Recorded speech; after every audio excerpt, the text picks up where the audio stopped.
Signs and symptoms of pulmonary fibrosis vary from patient to patient based on what stage of the disease process they are in.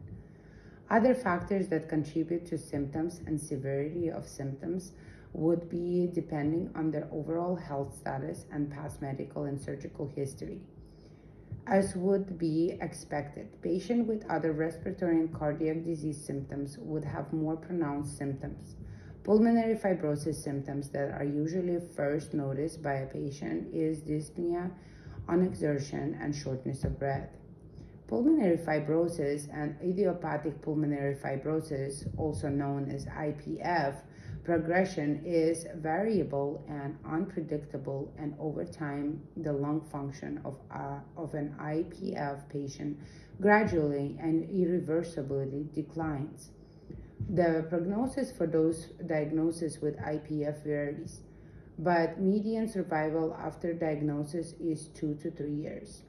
Sudden worsening in lung function, known as an acute exacerbation, can impact the course of the disease, often leading to death within a few months. Approximately 5 to 10% of all IPF patients may experience an exacerbation over a year. Acute IPF exacerbations are a risk for all IPF patients because they may occur at any time during the course of the disease without warning or known cause. Crackles or rales can be heard on auscultation in the lower lung field first and progresses up to the apex of the lungs. These decreased breath sounds can occur in any of the lung fields due to damage in the area and the inability of gases to get to and the region of the lung.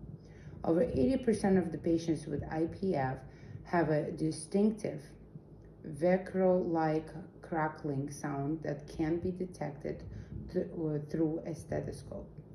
Other symptoms include dry cough, unexplained weight loss, and clubbing of fingers that is a hallmark sign of pulmonary fibrosis.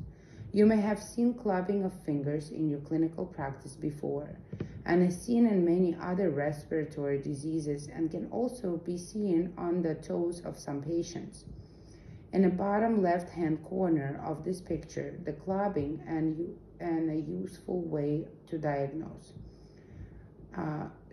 Schamroth's sign, sorry if I'm not pronouncing it right, is described in this picture.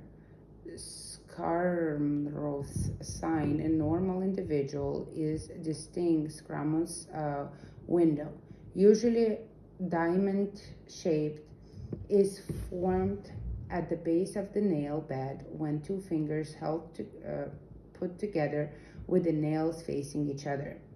When there is an absence in this and there is a widening and flattening of the fingertips, almost bulbous looking, this is called clubbing of the fingers.